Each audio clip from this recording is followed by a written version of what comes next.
Okay, so it's not a secret. I love living here in the UK. There's so many things to offer. I really do enjoy it. But why? And I'm being completely serious here. Why does 26 degrees Celsius feel like I'm in hell? Why is it so much hotter? And I'm somebody who loves the heat. Like, I live for summer. It's something that I thrive in. So why am I struggling so much with heat here in the UK? So this is my comparison of heat in the UK versus the US and why I believe personally there's such a difference. First off, the houses.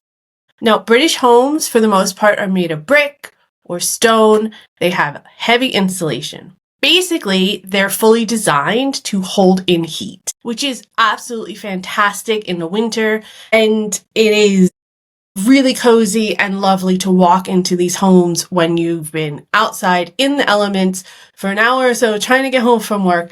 However, in the summer, it kind of feels like you're sleeping in a pizza oven. I feel like I'm baking when I come home, and I've already been out in the elements baking, and it's kind of annoying. In the United States, though, a lot of the houses are built with wood and drywall, and there's gaps. They're almost like expected to be rebuilt within 15 to 20 years, so there's lots of basic structures and there's tons of airflow through the frames that actually help you breathe within the home, which just doesn't happen here in the UK. The second thing is air conditioning. In the States, you have central air in most homes, in almost every school, in every supermarket, every building, just about. You go from your home, which is one cool bubble, into the car, which is filled with air conditioning, into a store, which has tons of air conditioning, and back again. There is a complete lack of air conditioning here in the UK. Basically just sitting at your desk with a fan blowing on you, hoping that you are not going to boil to death or sweat out every single thing you just drank 5 seconds ago. There's no relief no matter where you go, unless you happen to find a newer building that might have some air conditioning on it. So for me, I think growing up with always having a little bit of that relief when it gets too overwhelming, I think that's part of the reason why it's difficult for me to find that relief here in the UK. The next thing is pools. Now, I know that pools in the UK are somewhat of a luxury. Not many people have them, and it totally makes sense to me. Why? Because for the most part, you don't really get a lot of big heat waves here in the UK, and they're really small stints. So to have a pool seems almost like way too much work and a lot of money and a lot of effort for like a week or two out of the year that you're actually going to use it. But in America, the weather is so hot for so much longer that a pool is almost an investment in your health. It's really, really common for people to have pools. We did not have a ton of money at all in America, but we had a pool. We were able to buy something that we just kind of threw up at the beginning of the season. You fill it once, you just keep it clean, and then you take it down at the end of the season in like September, and that's it. And plus, when I worked from home, I could just jump in it in the middle of lunch hour and then go and dry myself off and go back to work. It's actually a really lovely little tidbit to have in your backyard, but it's just not feasible here in the UK. Even though they have public pools and stuff, there's usually separate times that you can go. Of course, a lot of people work, but it's really hard to find those times. When you go, it's just packed with people, especially on these really hot days. It's just not something I think that British people think of, and it's not something that is readily available and affordable for a lot of people here in the UK. When I was living in the US, it never really occurred to me how important shade really was. Moving to the UK, it's not that it's not shady. The public areas are very shaded, and when you go to a park or something like that, it's tons of trees. When you're walking down the neighborhood or in the middle of town, you're standing at a train station, there's very, very few shady spots.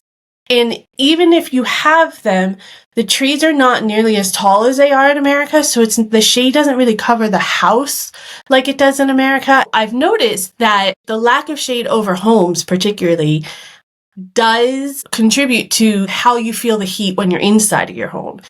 The eastern seaboard, at the very least, was built in a forest. So you have full canopies of trees that are over your homes. In the UK, the landscaping is beautiful, but You don't have the tall, huge oak trees that just act like a canopy over your house and also helping to shade you as you're walking down the street, waiting for the bus. The so few and far between it actually does make a huge, huge difference when you're fighting the elements here in the UK. All right, windows. So in America, we have a lot of windows where they're just on a track and they just kind of go up and down. And here in the UK, you have windows that kind of either go out at an angle, 45-degree angle, or come in at a 45-degree angle. And for safety reasons, makes total sense to me. And also, when it's raining, when you have it at a 45-degree angle when it's out, it lets the air in without any moisture getting into the house, right? Also, perfectly reasonable, makes total sense to me. However, it's really hard to get a cross breeze going in your home. And I feel like the lack of window space combined with the lack of air conditioning or any kind of circular fanage doesn't really help. And you can't even put your fan in front of a window in order to get any cool air coming in because of the way the window is either open. The airflow doesn't come in and isn't constant enough for you to actually cool down the house. It just seems kind of like the US is built for airflow and the UK is more built for insulation. The biggest difference, I believe, is the culture. In the UK, it's all that stiff upper lip, keep calm and carry on thought process, and you drink hot tea no matter what the temperature is outside, and you just accept things a lot easier than we do in the US, I think. You say, oh, it's only for a few days, I can manage, I can get through this, let's just move on, it's not that big a deal. But in the US, when it's hot, and it gets really hot in a lot of parts in the US, we switch up our routine. We switch up what we wear, we switch up what we drink, we switch up that I'll have a lot of cold showers. We change our plans if we have to. We will adapt to whatever's happening in the weather in the US. And in the UK, it's just, yeah, okay, let's just move on. No matter what you're doing, no matter what you're wearing, you complain about it, but you just muddle through and get through it somehow. You just have that, what are you gonna do? Let's move on kind of attitude, and it definitely extends to the heat. So yeah, I feel like it's not just a temperature apples to apples comparison when you think about heat in the UK versus the United States, but it's more about the infrastructure and the cultural aspects, the lifestyle and the expectations that people have. So 28 degrees Celsius here feels like 38 degrees Celsius back home, and it's mainly just because I'm still adapting to the lifestyle and the access that I have here in the UK. Don't get me wrong, I would definitely take the heat over the winter, and I don't want to ever deal with snow again if I don't have to. So I'm going to take the summer heat, even if I have to suffer a little bit. But I am curious what you guys think. So if you're glued to your fan like I've been the past couple weeks, let me know your theories, if you think any of my theories make sense. I'm curious to know, especially from our British culture, what your thoughts are. And if you have any advice on how to beat the heat that maybe is very unique to living here in the UK.